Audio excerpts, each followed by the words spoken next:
Hello my dear class 8 students, so glad to be back with you all once again. We have been doing numerous topics and today I'm coming to you with a topic which you can relate to yourself very well, because we are going to do the poem that is The Schoolboy, which was written by William Blake. I repeat, The Schoolboy, written by William Blake. You will find that in page number 83 and 84. William Blake is a very common name for all of us, especially in the subject of our English language. We have heard about him, and he is famous because he writes about nature and the relation with human beings. That is what we are going to study. And here, The Schoolboy can be called a pastoral poetry. There are different types of poetry, and when it comes to pastoral poetry, what you see is the poetry will revolve around the life of a shepherd, or it can even be about nature and its interrelation with human beings.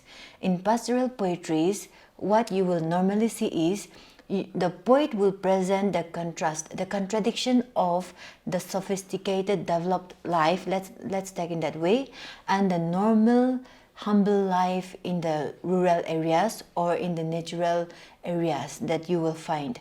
So this is a poem about a boy who loves to enjoy his time during the summer days with nature. This is what we are going to read, and then you will find that in the first part of the poem starts with a happy note, and later on you will see the boy, maybe a schoolboy like you, or even a little boy a little younger than you. You will see that a young boy complains of the problems that he faces at school. That's what you have to keep in your mind. I want all of you to get hold of your books, because we will read through the poem once, and after going through the poem you will get to understand what the poem means in general, though I will be explaining to you in detail. I will not be giving you the footnotes, that means the word meanings, because we don't have much of footnotes to be explained here. The words that the poet uses are very simple ones, which you can understand even without the help of a dictionary. So let's not waste our time in reading the footnotes and trying to learn the footnotes again. Let's all read the poem together now.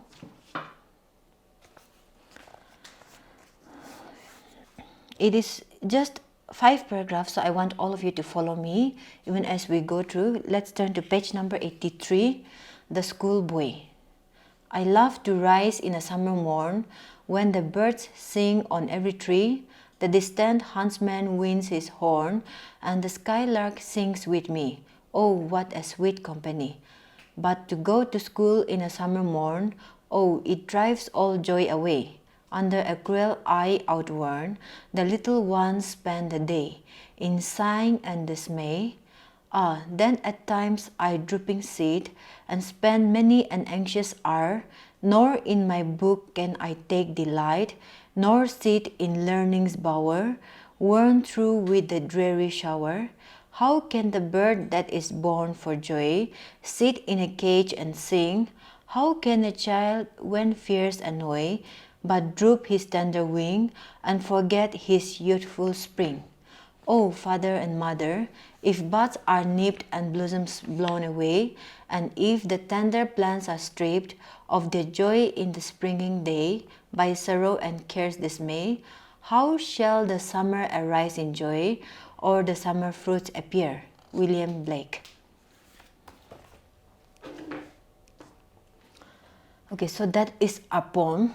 By now you must have got a rough idea of what the poem is talking about, and we will get into the details about it. In the first paragraph, you will see the boy talking about the summer joy.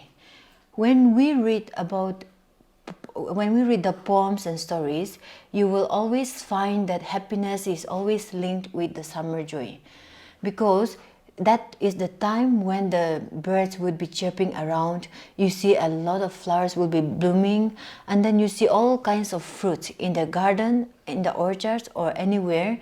You will see that there is freshness and liveliness all over. And the poet also says that it is On a good summer morning, it is so joyful to wake up early and see the birds that are chirping around. He also went on to mention the huntsman who will blow his horn. That is a symbol of how the hunter will go out for hunting, and he is signifying to others that he had started his journey for his hunt. For many of you, you will know how interesting hunting would be. Here, hunting does not necessarily mean you have to go and kill some animals, but he is projecting in things in such a way that we will get to know the joy of a boy who really finds happiness in the summer morning. And he also calls the chirping birds his sweet company, the best friend. Company means friends, you know that, right? You have your companions in the school, you have your companions in your neighborhood. All this means that you have someone to accompany you. For the boy, he did not mention any other friends, but he says that it is such a sweet moment to spend his time with the birds that are chirping around. And he could imagine, he is expressing things in a way that we can all imagine. If we read the first paragraph, you saw that, right? So he is just expressing that joy that a person or a young boy can find in the summer morning when the sun rises and all kinds of activities in nature starts taking place. This is what he told us in the first paragraph. And in the second one, you will see that the boy brings some problems that he finds at school. I said problem, and when we are explaining this, I do not want you to keep blaming your school here, but we are just going to understand of what the boy feels about school. He says that how can a person learn when you are under a cruel eye? That can be referring to the teachers, or it can even be the situation around them.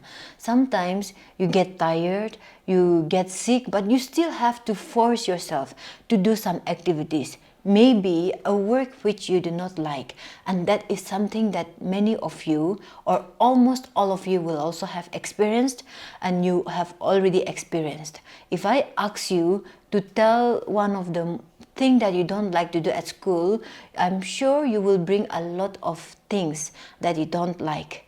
And here we are not literally blaming the school, but sometimes situation compels us to do things which we do not like. And so he is comparing himself in that way. He said, how can a student learn under a cruel eye? Under a cruel eye need not necessarily be the teacher, but sometimes when you are not happy with things, that can be referred to as cruel. And he did not like it. He wants to learn his lesson in a free environment where he can enjoy with nature around him. And he felt that this nature could teach him so many things that we cannot teach from the classroom. He feels that by walking around nature, the environment, he feels that he could have learned a lot of things even through these natural activities that nature gives us. And that is the reason why he said that school was a problem for him. And in the next, we will also see the tiredness. You must have been relating to yourself when you see this point, right? There are days that we all get tired, and that is normal. I do not blame any of my students for feeling tired, drowsy, you want to sleep inside the classroom. These are some things that you really experience in the classroom, but it is always normal for everyone, because when a person is overworked or overburdened, maybe you did not have a good rest at home, so you come the next day, it becomes a problem for you. You can all relate to it, right? Or some sickly people who will always be feeling tired and drowsy even inside the class. We have no right to blame them, and this is something that everyone experiences at one point or the other. That is what the poet is trying to make us understand. He shares about the tiresome, the work that a student had to go through. Sitting inside the four walls of the classroom for the whole day may sometimes prove to be tiresome, and he is bringing all these things to let us understand that nature can teach us a better lesson than what formal education can teach us. Okay? And in the next, he also compares himself to a bird. You can all imagine how does a bird fly? It has got wings, right? And then if you catch a bird and catch it inside, you put the bird inside a cage. What do you think? Do you think the bird will enjoy staying in that closed cage? I'm sure not, right? Because the wings are meant for flying and not just to be sitting inside the cage. And he compares himself in that way.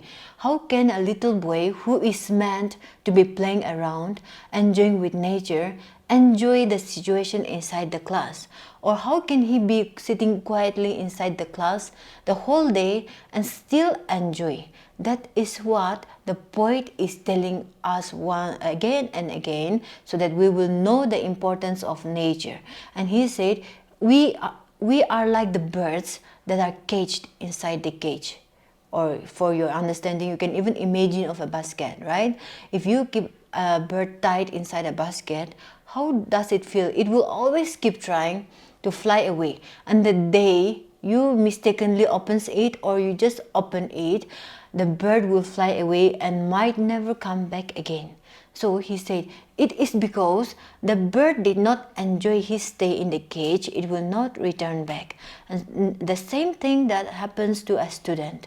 The student feels that they can learn in a better way if they are let free without control. That is what he is trying to tell each and every reader here.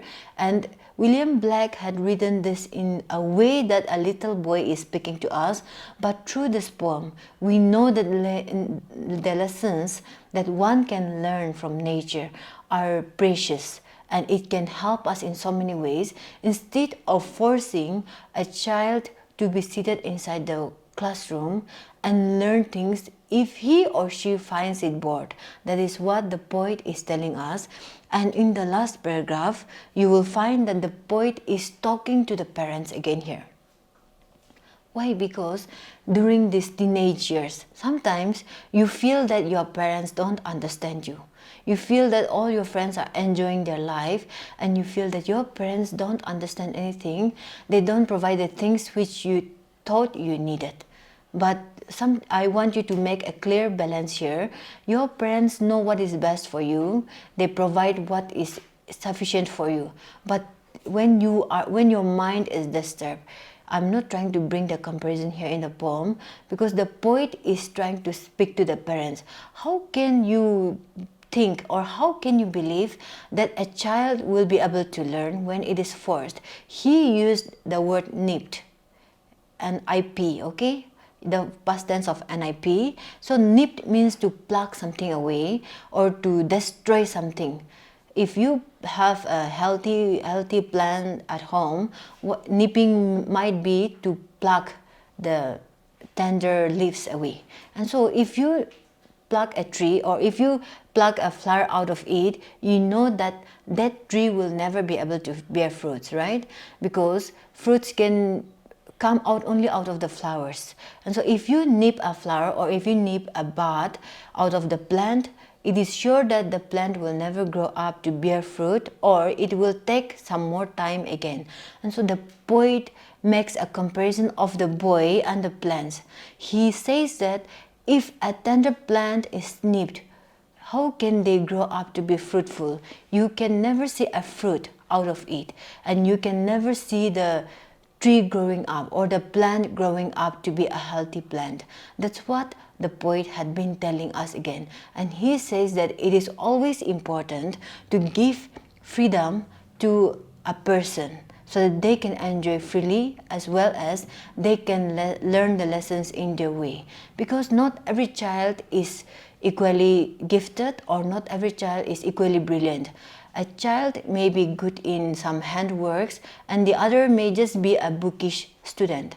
That's what even the parents have to understand, and the poet is trying to convey the message in the form of a young boy, saying that it is also equally important for the parents to understand what a child or what a student goes through, and that is a very strong message conveyed to the parents through this poem. See, William Blake had used nature as his tools to convey messages to the student and also to the parents as well. He says that one needs freedom in order to enjoy life, and under any pressure, an individual or a student will not be able to learn the lessons well because they are not happy with it.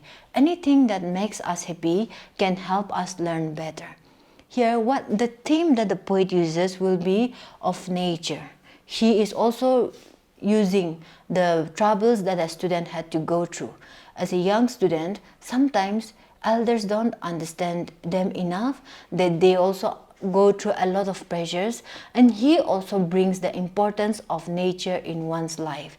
This is what the poem is all about in general. I'm just going to give a quick sum up before we end this poem.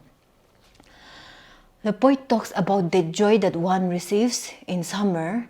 That means it can be the early age of a person, and then when they grow up to be able to go to school, they faces all kind of troubles. The students will be lazy at times, they will feel tired and drowsy. All these are a part of life. And then he also made a comparison with a bird in order to let the readers know that a bird kept in a cage can never enjoy life because it is meant to fly. And the same thing with the plants, which are meant to bear fruits, will not be able to grow well once the tender shoots are nipped out of it. And the message given out to the parents is also a very strong message that every elder, not only parents, but everyone should understand. But when we students listen to this explanation, I also want us to remember that it is also equally important for us to take joy in what we are doing. We have to know what the future has in hold for us.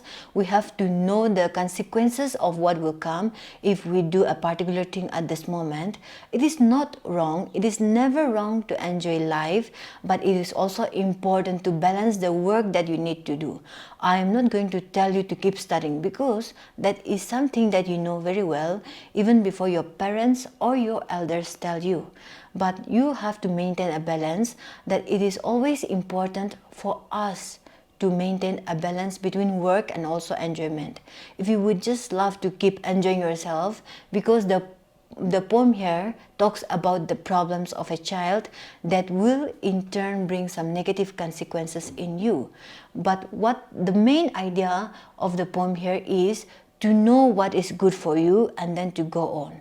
Like he brought the example of the bird. For a bird, it is always good to be flying around. And so the same thing for a person.